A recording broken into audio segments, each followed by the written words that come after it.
प्यारे विद्यार्थियों, आज हम करने जा रहे हैं श्रीमती उषा प्रियवंदा जी द्वारा लिखित कहानी वापसी की तात्विक समीक्षा। आइए इस पर चर्चा करते हैं। उषा प्रियवंदा ने अपनी कहानियों में पारिवारिक जीवन की परिवर्तित व्यवस्था एवं प्रेम संबंधों के बदलते स्वरूप को अभिव्यक्ति प्रदान की है। उनकी कहानियों में आधुनिक परिवारों में बदलते मानवीय संबंधों की व्याख्या बहुत सुंदर और स्वाभाविक ढंग से की गई है। वापसी उनकी चर्चित कहानियों में से एक है। यह कहानी संयुक्त परिवार के विघटन की कहानी है। इसमें एक व्यक्ति के रिटायर होकर घर लौटने और पुनः घर छोड़कर अन्यत्र लौटने की कहानी की बहुत मार्मिकता से अभिव्यक्त किया गया है। निम्न से हम कहानी तत्वों के आधार पर इस कहानी की समीक्षा प्रस्तुत कर रहे हैं। नंबर 1, कथानक। वापसी एक रिटायर्ड रेलवे कर्मचारी की कहानी है। गजाधर बाबू 35 वर्ष की नौकरी के पश्चात अत्यंत उत्साह के साथ घर लौटते हैं। उन्हें अपने परिवार से बहुत स्नेह था। स्त्री और बच्चों को उन्होंने बच्चों की पढ़ाई की सुविधा की दृष्टि से शहर छोड़ दिया था तथा स्वयं रेलवे क्वार्टर में रहते थे। जिस समय रिटायर होते हैं तो उन्हें एक परिचित संसार को छोड़ने का दुख होता है, किंतु उन्हें अपने परिवार के साथ रह सकने की प्रसन्नता भी होती है। लेकिन अपने घर में आकर इसके विपरीत होता है। उनके अकेलेपन का एहसास और गहरा हो जाता है। वे अपने घर में अपनी व्यर्थता का अनुभव करते हैं। जैसे किसी मेहमान के लिए अस्थायी चारपाई का प्रबंध कर दिया जाता है, वैसे ही उनके लिए बैठक में एक पतली सी चारपाई डाल दी गई। वे अपनी पत्नी से भी बातचीत में सहानुभूति का अभाव पाते हैं और अनुभव करते हैं कि उनकी लंकी पुत्र पुत्रवधू को किसी भी बात में उनका हस्तक्षेप सहन नहीं है। उनकी उपस्थिति पर घर में ऐसी लगने लगी जैसे बैठक में उनकी चारपाई थी। उन्होंने अनुभव किया कि वह अपनी पत्नी और बच्चों के लिए धनोपार्जन का साधन मात्र थे। अंत में वह किसी दूसरी नौकरी पर चले जाते हैं, तब भी पत्नी उनके साथ नहीं जाती और उनकी उपस्थिति की प्रतीक चारपाई कमरे से बाहर निकाल दी जाती है। यह संपूर्ण कथा बहुत सुंदर ढंग से प्रस्तुत की गई है। रोचकता आद्यंत बनी रहती है। पाठक को यह घर घर की कहानी प्रतीत होती है। पीढ़ी का संघर्ष कुछ इस रूप में मुखरित हुआ है कि पुरानी पीढ़ी में तो सामंजस्य का अभाव नहीं है, अपितु नई पीढ़ी में हृदयहीनता एवं पुरानी पीढ़ी के प्रति उदासीनता ही अधिक दिखाई पड़ती है। नंबर 2, चरित्र चित्रण। कहानी में सर्वाधिक महत्वपूर्ण चरित्र गजाधर बाबू का ही है। प्रारंभ में ही वह एक सहृदय एवं स्नेही व्यक्ति के रूप में हमारे सामने आते हैं। घर जाने की खुशी में भी वह एक विषाद का अनुभव करते हैं, जैसे एक परिचित स्नेह आदरमय सहज संसार में उनका नाता टूट रहा हो। उनका सेवक गणेशी उनके जाने पर दुखी होता है तो वे कहते हैं, कभी कुछ जरूरत हो तो लिखना गणेशी, इस अगहन तक बिटिया की शादी कर दो। उन्हें अपनी पत्नी और बच्चों से बहुत लगाव था, किंतु जब वह यह जान लेते हैं कि वह उनके लिए धनोपार्जन के निमित्त मात्र है तो वह चुपचाप उनके जीवन से दूर नौकरी करने चले जाते हैं। उनमें सामंजस्य की क्षमता का अभाव नहीं है, किंतु बच्चों के साथ गृहस्थ में रम गई है। पति को उसकी सहानुभूति की कितनी आवश्यकता है, इसका उसे जरा सा भी एहसास नहीं होता है। नरेंद्र आधुनिक युग का वह युवक है जो पिता के साथ रहना पसंद नहीं करता है। वह माँ से कहता है, अम्मा तुम बाबूजी से कहती क्यों नहीं? बैठे बिठाए कुछ करते नहीं तो नौकर को ही छुमा दिया। अगर बाबूजी यह समझें कि मैं साइकिल पर गेहूं रखकर आटा पिसाने जाऊंगा तो मुझसे यह नहीं होगा। बूढ़े आदमी है, चुपचाप बने रहें। हर चीज में दखल क्यों देते हैं? बसंती भी पिता के टोकने के कारण उनसे बोलती तक नहीं है। उसे और उसकी भाभी को गजाधर बाबू का नौकर छुमाना बहुत बुरा लगता है। गजाधर बाबू के पुनः नौकरी पर चले जाने से सभी बहुत प्रसन्न होते हैं। नंबर 3, संवाद योजना।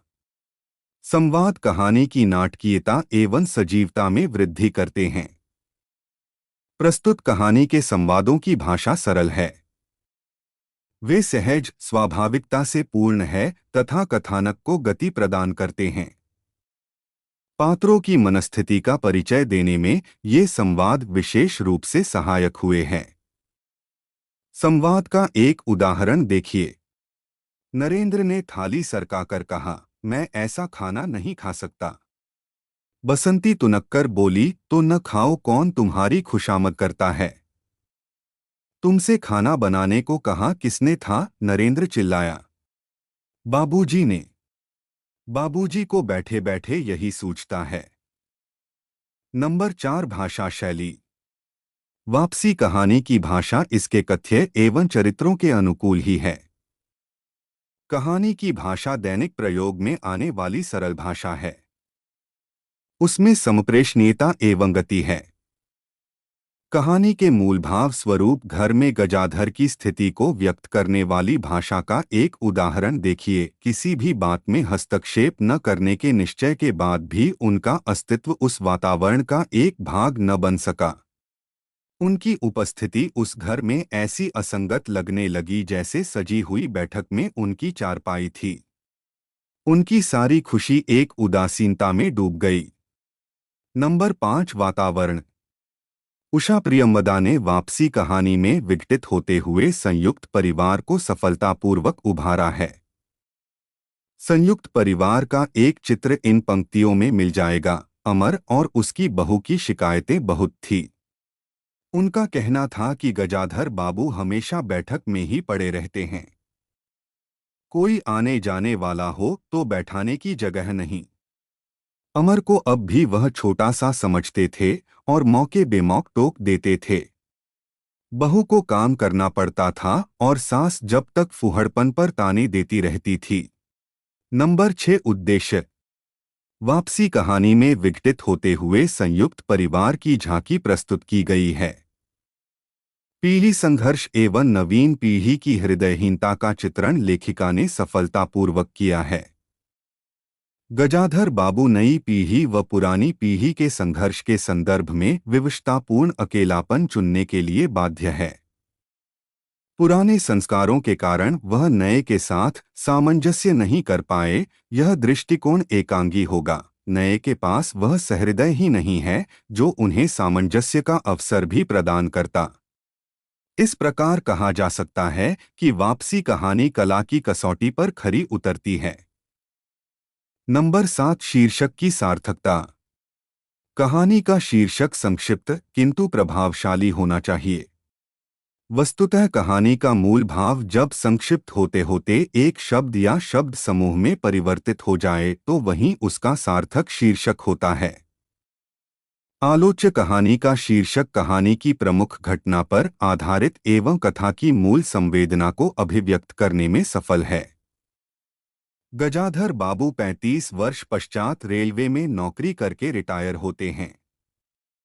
अपनी नौकरी में अधिकतर समय उन्हें अपने परिवार से अलग रहना पड़ता है। वह स्नेही व्यक्ति थे। जिस समय रिटायर होते हैं तो उन्हें एक परिचित संसार को छोड़ने का दुख होता है, किंतु उन्हें अपने परिवार के साथ रह सकने की प्रसन्नता भी बहुत होती है। लेकिन अपने घर में आकर व्यर्थता का अनुभव करते हैं। जैसे किसी मेहमान के लिए अस्थायी चारपाई का प्रबंध कर दिया जाता है, वैसे ही उनके लिए बैठक में पतली सी चारपाई डाल दी गई। वे अपनी पत्नी से भी बातचीत में सहानुभूति का अभाव पाते हैं और अनुभव करते हैं कि उनकी लड़की, पुत्र, पुत्रवधू को किसी भी बात में उनका हस्तक्षेप सहन नहीं है। उनकी उपस्थिति उस घर में ऐसी लगने लगी जैसे बैठक में उनकी चारपाई थी। उन्होंने अनुभव किया कि वह अपनी पत्नी और बच्चों के लिए धनोपार्जन का साधन मात्र थे। इन सब बातों से क्षुब्ध होकर वे अन्यत्र नौकरी के लिए प्रार्थना पत्र देते हैं तथा नियुक्ति पत्र मिल जाने पर वहां से चले जाते हैं।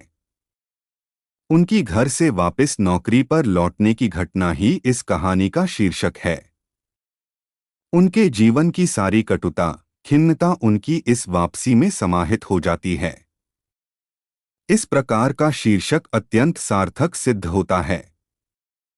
निष्कर्ष रूप में हम कह सकते हैं कि वापसी कहानी कहानीकला की कसौटी पर खरी उतरती है।